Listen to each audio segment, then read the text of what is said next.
Ayer hablábamos con Bortolossi y la verdad que la sensación que nos quedó es que el subsecretario de Servicio Penitenciario tenía un enorme desconocimiento de lo que había ocurrido. Y por la tarde surgieron otras novedades. Por ejemplo, que no funcionaban las cámaras internas del penal. Que por lo menos 3 de las 4 cámaras que debían tomar el lugar de la escena no estaban funcionando. Y además que no funcionaban las cámaras perimetrales. O sea que no tenemos otra forma de saber cómo ocurrieron las cosas que no sea a través de los teléfonos celulares de los propios presos filmando. En ese sentido hubo acusaciones muy duras de fiscales contra funcionarios del servicio penitenciario porque, digamos, de algún modo expresan con claridad que lo que ocurrió pudo haber ocurrido o por complicidad, claramente, o por descuido o por falta de pericia. Está en línea el diputado Cándido, Juan Cruz Cándido, que es diputado del radicalismo, del Frente Progresista, pero que además es el presidente de la Comisión de Seguridad y que en estas horas vienen reclamando medidas y además explicaciones. Cacu, ¿cómo estás? Buen día. Hola, Connie. ¿Cómo andas? Buen día para vos y para toda la audiencia de RT. Bien.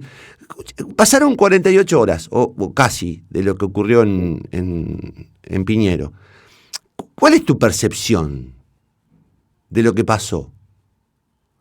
Bueno, primero que, si bien es un hecho inédito, ya lo dijo ayer Bortolossi en tu programa, Sí. Y en varios lados más, es inédito, pero no es disruptivo, no fue un rayo en el medio de un día soleado.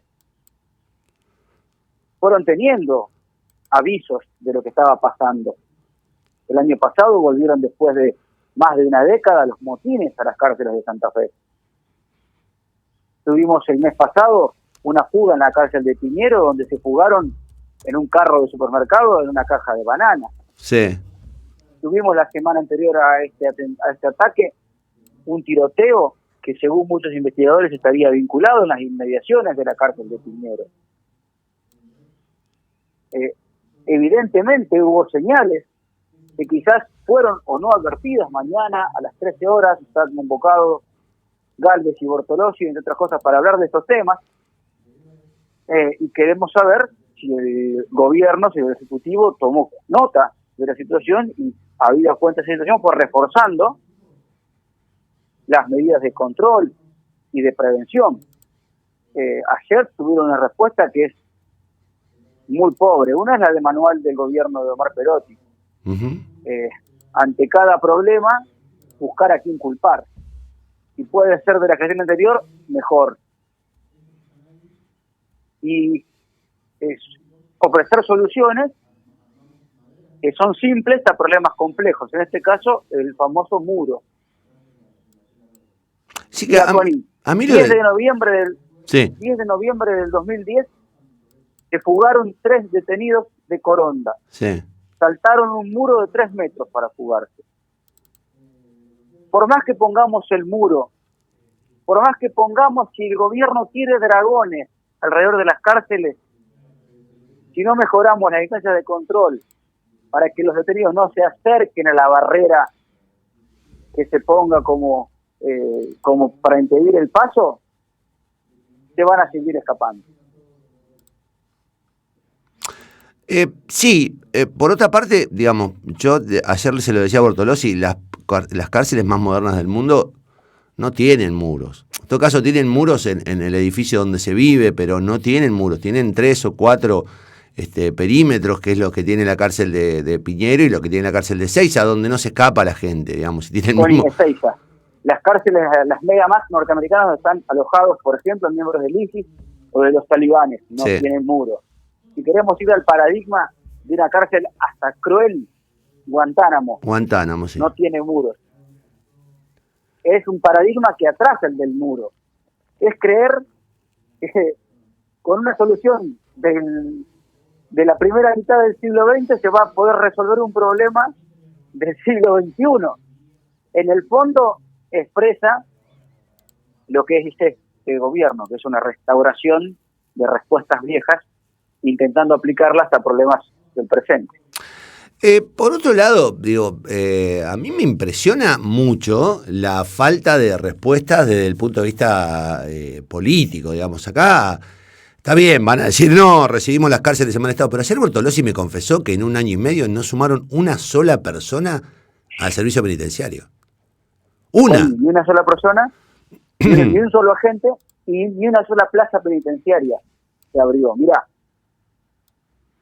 recuento de la democracia, del 83 al 2007, en los 24 años de peronismo en Santa Fe, construyeron 500 unidades penitenciarias, 500 plazas penitenciarias, Sí, plazas sí. penitenciarias. 80 en los 80 y 420 en Piñero, en los 24 años. En los 3 periodos del Frente Progresista, 2.800, de las cuales 1.000 se hicieron en la última gestión, gobernador Miguel Lynch y ministro Puyaro. Desde el 10 de diciembre del 19 a hoy, no se inauguró una sola plaza penitenciaria.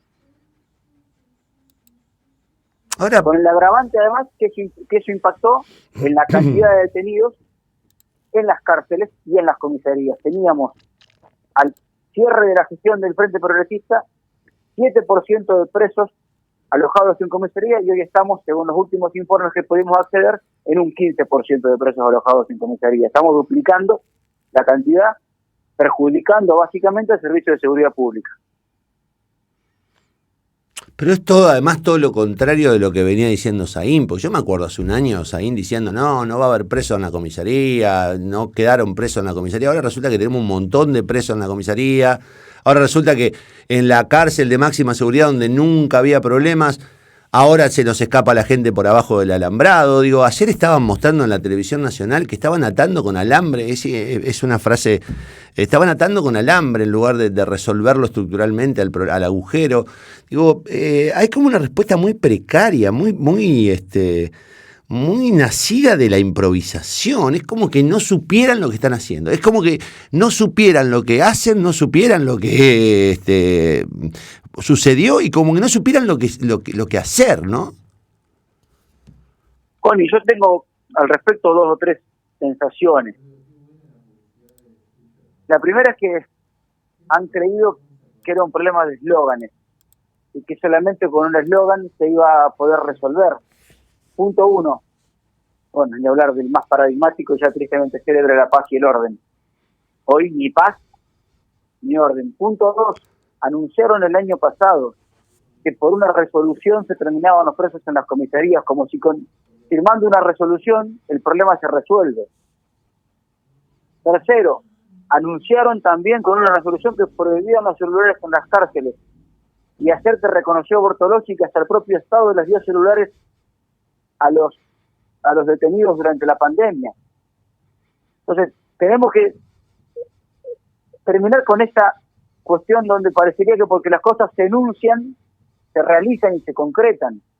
Desde que arrancó esta gestión, esta debe ser la 4ª, 5ª vez que escuchamos que hablan de que va a vender el INVAP a desarrollar tecnología para el control de las unidades penitenciarias. Cada vez que se produce algún hecho, los motines del año pasado, las fugas de este año, era el mismo anuncio: viene el INVAP, no sé, supuestamente vendría mañana. Debe manejar el general Alay el auto de la gente del INVAP, porque no llega nunca. Pero así pasa con todo. Y lamentablemente es tiempo que se pierde, tiempo que además se retrocede. 2 o 3 cosas, yo entiendo, y la sociedad en su conjunto lo ha valorado en las elecciones, y por eso ganó el peronismo. Nosotros no cumplimos con las expectativas o con las necesidades sociales respecto a la seguridad pública. Logramos mejorar un poco los indicadores, pero eso no alcanzó. Ahora, hay cosas que todo el mundo consideraba que estaban bien hacer. La creación de obra pública penitenciaria se detuvo. Todo el mundo consideraba que estaba bien el sistema de detenidos de alto perfil. Una resolución del 2018 del ministro Puyaro y del gobernador Lynch que disponía espacios especiales de alojamiento incomunicados, con señales de teléfono inhibidas, con mutuo control respecto a sus movimientos y a la gente que recibían en el marco de las visitas penitenciarias, para tener ahí alojados a los detenidos de alto perfil, a los más peligrosos. Ayer mismo Bortolossi reconoció que uno de los evadidos, Mancilla, era de alto perfil, pero estaba junto con los presos comunes. Entonces, también, ¿por qué no se continuó con eso? Otra cosa que se consideraba importante, la capacitación y el crecimiento en cuanto a personal del servicio penitenciario.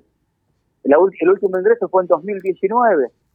Se crearon, por ejemplo, los grupos operativos como el GOEP, que fue el que abatió, estaba facilitando la fuga. El GOEP en el año 2018 se fue a capacitar a Brasil, por ejemplo. No es que no se ha puesto atención en esas cosas. Un cuarto elemento, todo el mundo consideraba que era importante para sacarle los recursos económicos que le permitan operar a las bandas, el decomiso de los bienes y el remate de los mismos.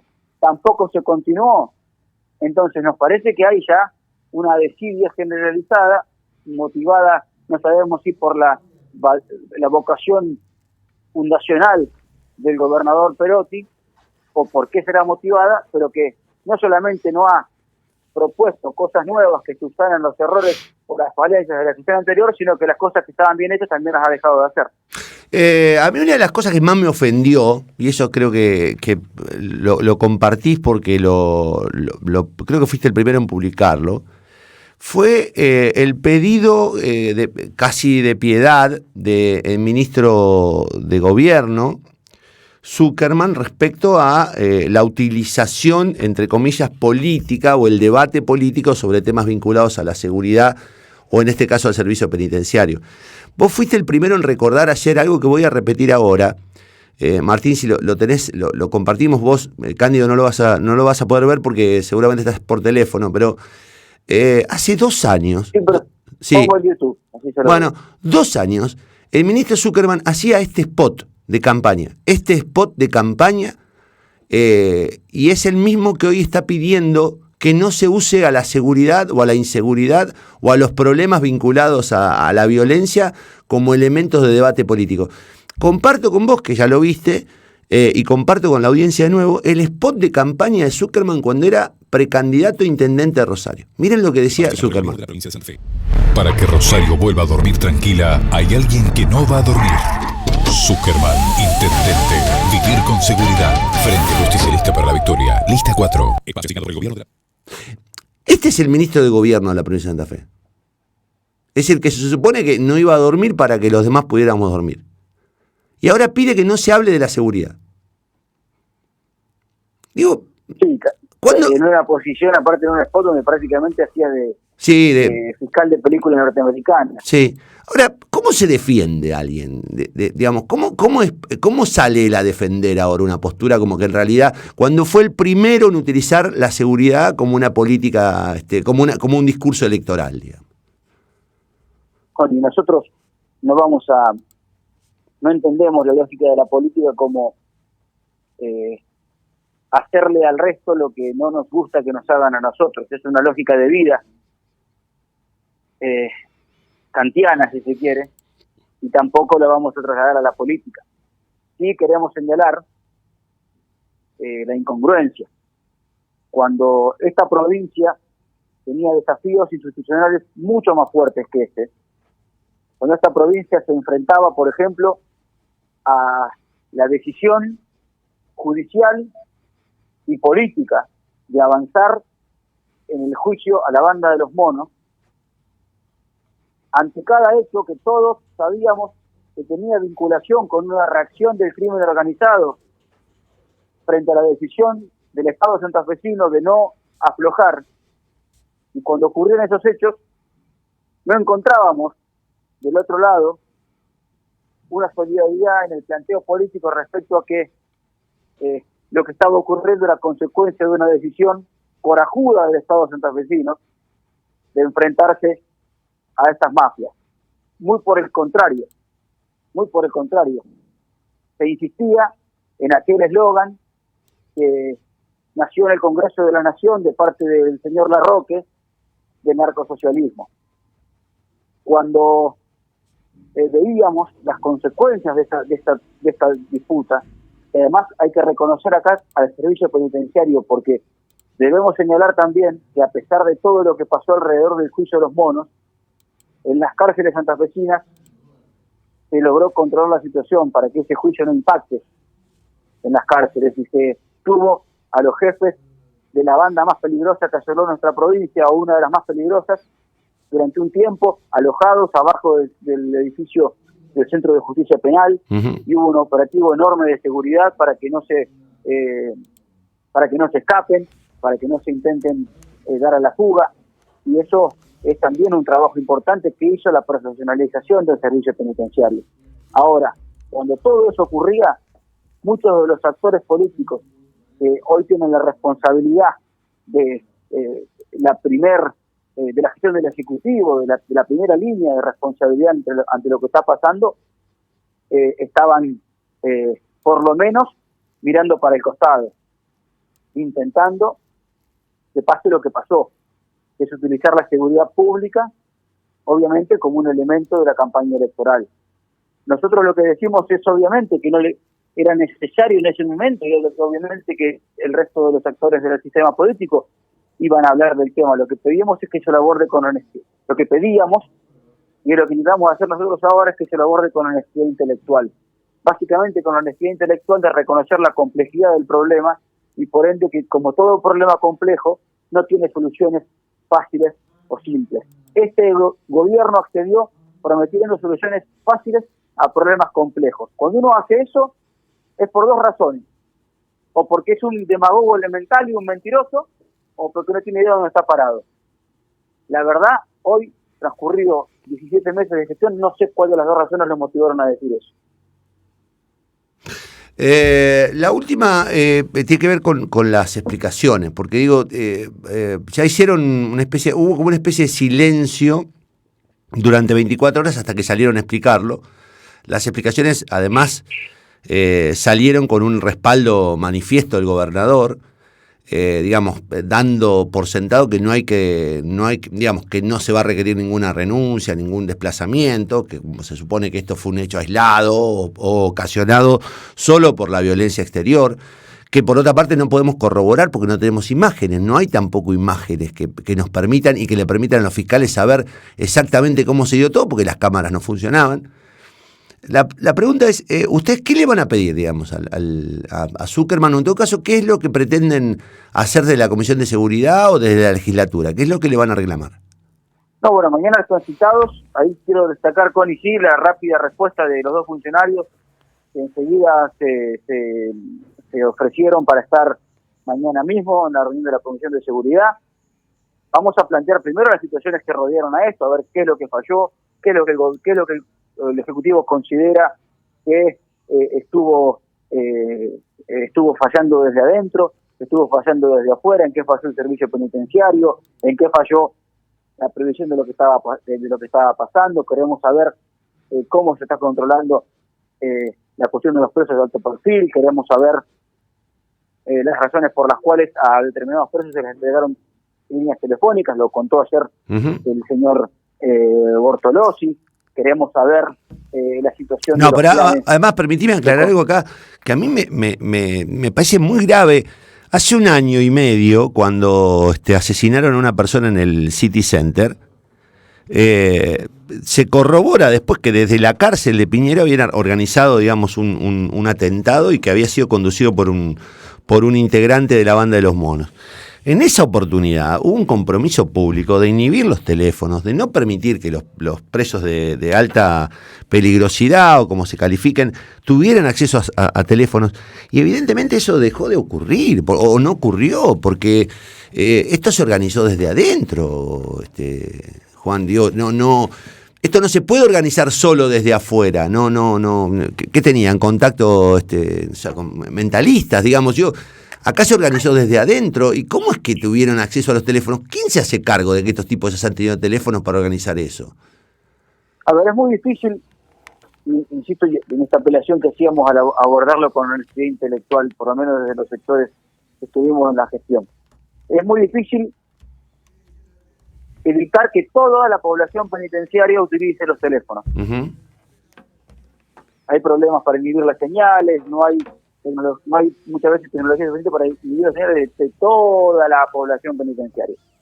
Por eso en su momento habíamos optado por separar físicamente en espacios físicos diferenciados a quienes había interés por la peligrosidad que tenían, de que tengan sí las comunicaciones impedidas. Yo no preguntaría tanto por qué todos tienen teléfono, sino por qué los que no tienen que tenerlo lo tienen. ¿Por qué los que estaban aislados hoy no sabemos si lo están? Nosotros presentamos en febrero del año pasado con un pedido de informes porque teníamos dos informaciones que nos preocupaban mucho. Una era que René Ungaro había sido sacado del régimen de alto perfil y puesto con los presos comunes. Uh-huh.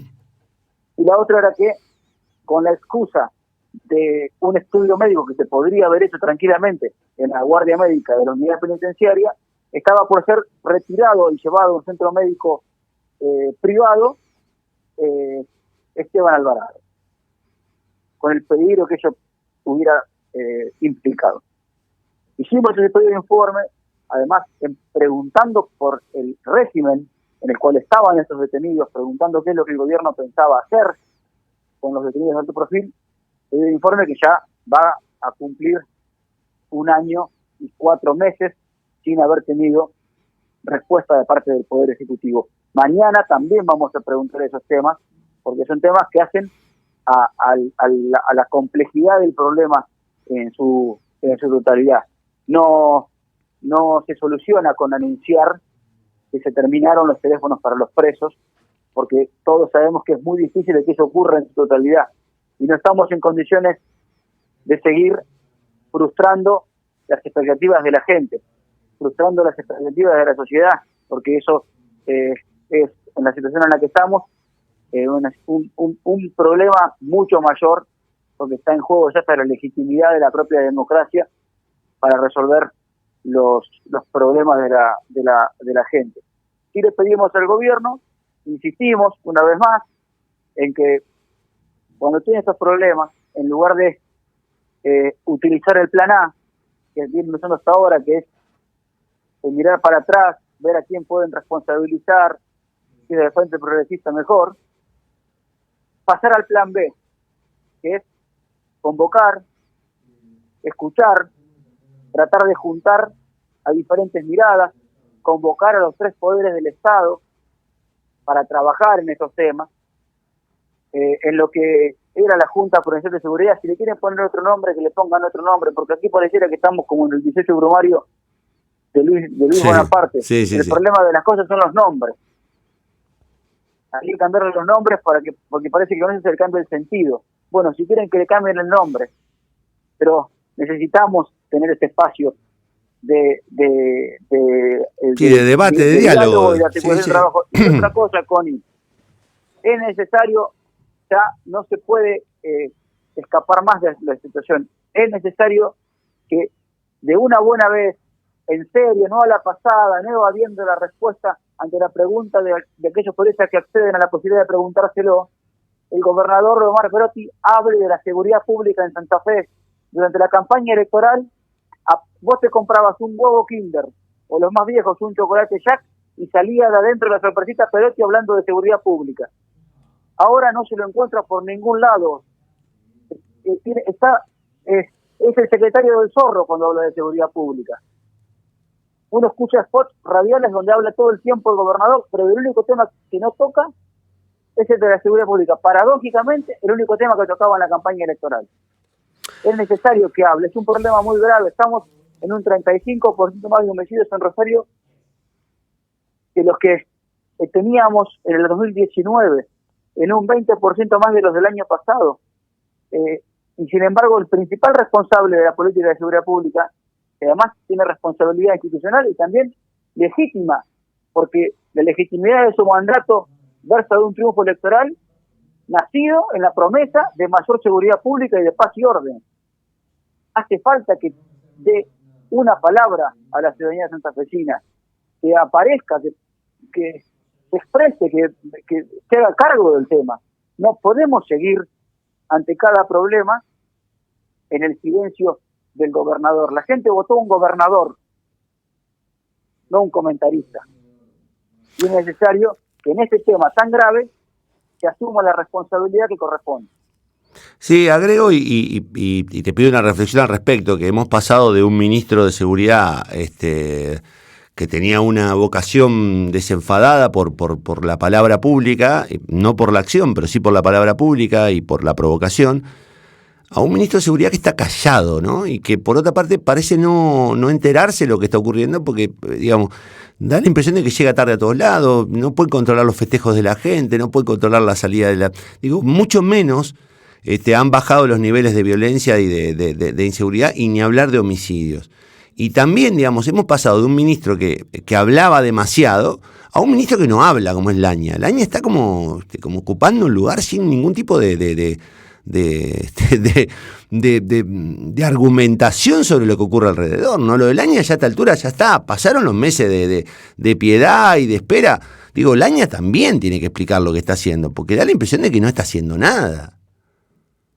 Tony, yo lo charlaba con vos el año pasado, cuando estaba el ministro anterior.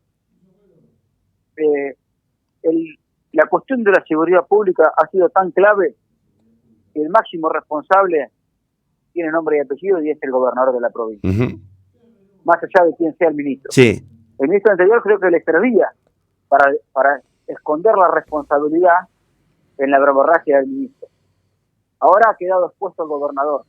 No hay ministro que interceda ante esa responsabilidad, porque el ministro está también en un cono del silencio. Lo que yo más le reclamaría al ministro Laña, y esperamos en unos días poder tenerlo en la legislatura, es básicamente por qué no hubo un cambio de plan, no hubo un cambio de equipo.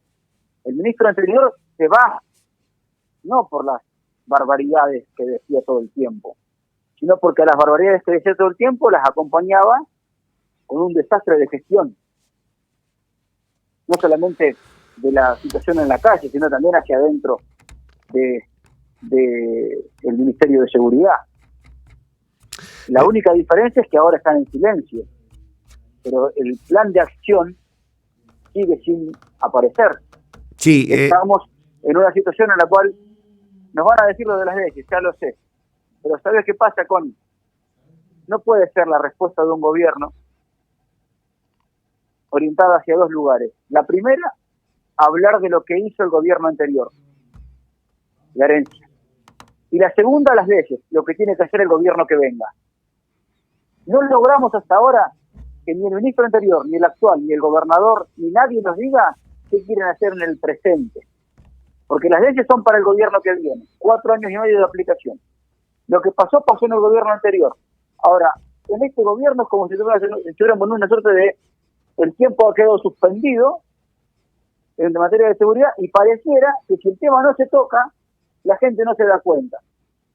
Y si la gente no se da cuenta, mejor, porque a la hora de decidir ese domingo en el cual todos valemos uno y decidimos el destino, no va a pesar tanto el problema de la seguridad pública, según la evaluación que deben estar haciendo los estrategas de las campañas electorales del gobierno. Si no, no se explica por qué hay tanto silencio frente a un problema de mucha agenda, y no hay que hablar de la gente que no está.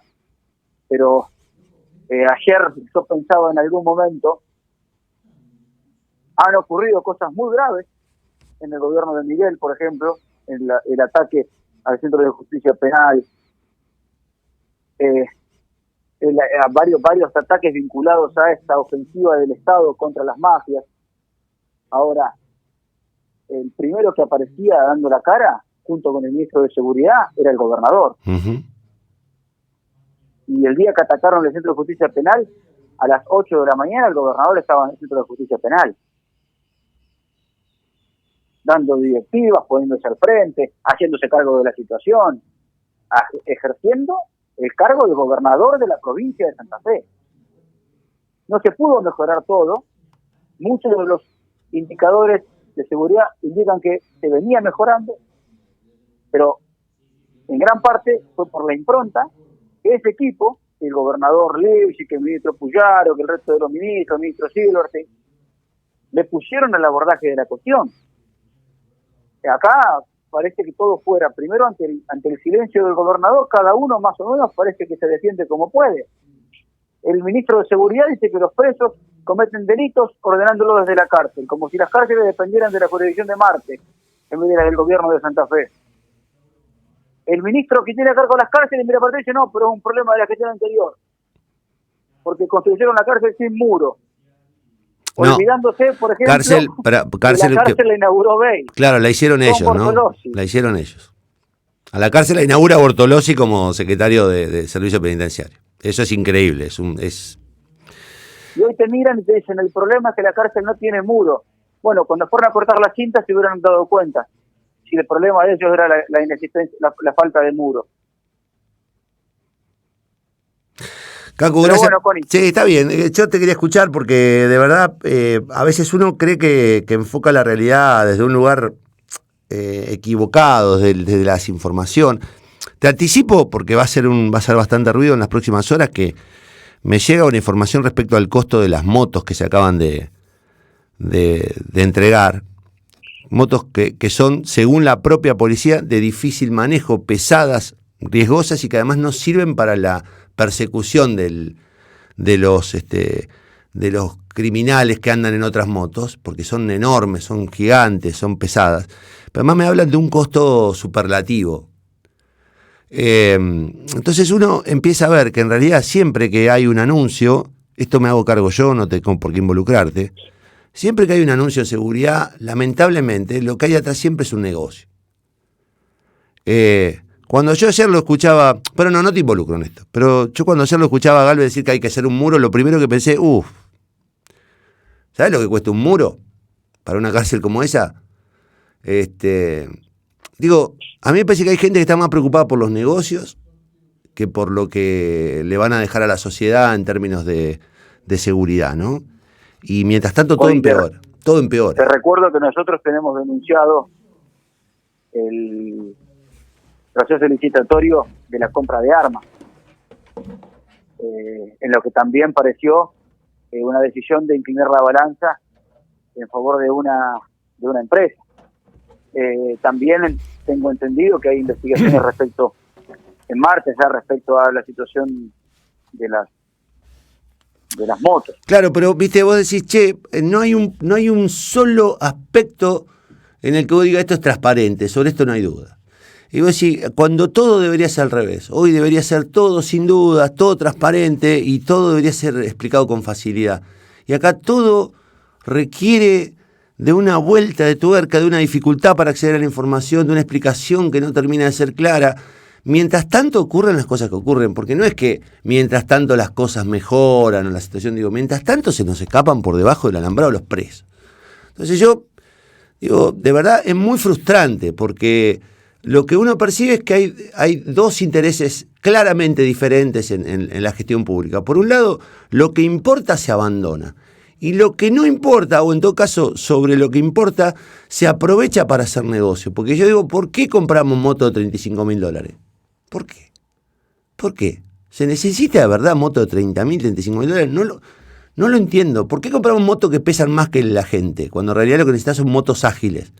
Estas son espectaculares, nadie la discute, son motos de ruta envidiable. Ahora, ¿por qué compramos estas? ¿Quién decide que necesitamos comprar estas motos que son pesadas? Me decía un policía ayer, te juro que no se sostienen. Y me decía otro policía, y salió en el Diario Litoral ayer, que el gasto que tienen las motos provocan un gasto de batería. Dice que el día de la entrega en Santa Fe, una de las motos, lo que publicó el Litoral ayer, se quedó sin batería por el nivel de consumo que tienen. Digo, ¿de verdad necesitamos estas motos?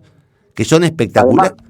Además, son motos que ya había utilizado anteriormente la policía y que se dejaron de comprar básicamente porque los que las operan, te decían, no se puede trabajar con estas motos, se parten los cuadros, por ejemplo. No, pero además anda a correr con esa moto a una moto 50. Digamos, ¿qué ventaja tenés con esa moto para perseguir a un chico que se está escapando con una moto 50? No necesitas una moto cross, una moto más ágil, más liviana, que te permita...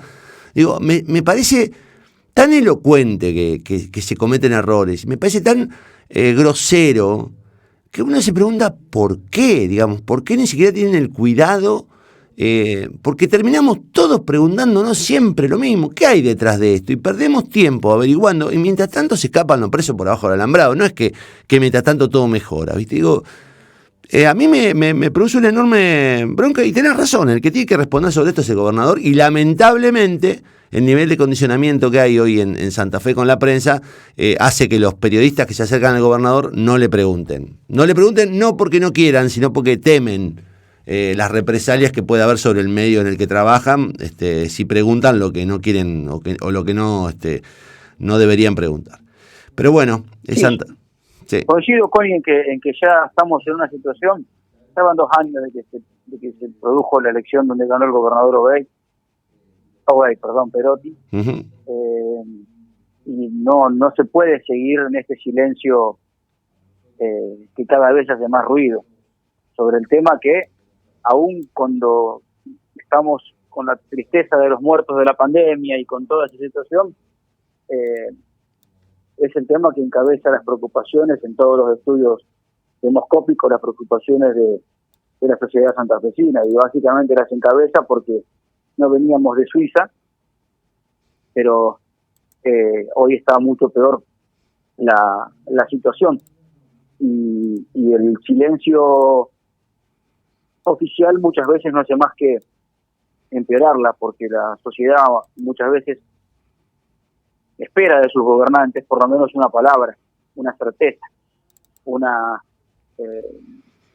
mirada segura respecto a qué es lo que hay que hacer, y a hacerle entender a la gente que muchas veces el resultado de las acciones que se llevan adelante van a llevar tiempo que se puedan ver concretadas, pero que se está en el camino correcto, que se está haciendo lo correcto.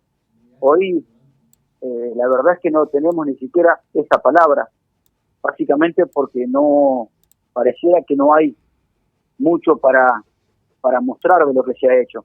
Se siguen anunciando cosas como si fuera el primer día de la gestión, y se sigue reaccionando ante cada problema, poniendo cara de circunstancia y diciendo, che, qué barbaridad las cosas que están pasando, como si estuviera gobernando otro en la provincia de Santa Fe. Yo creo que la gente eso no lo va a perdonar tan fácilmente. Un ciudadano, el gobernante le perdona errores, le perdona equivocaciones, le perdona cuando no puede hacer todo lo que quiere hacer.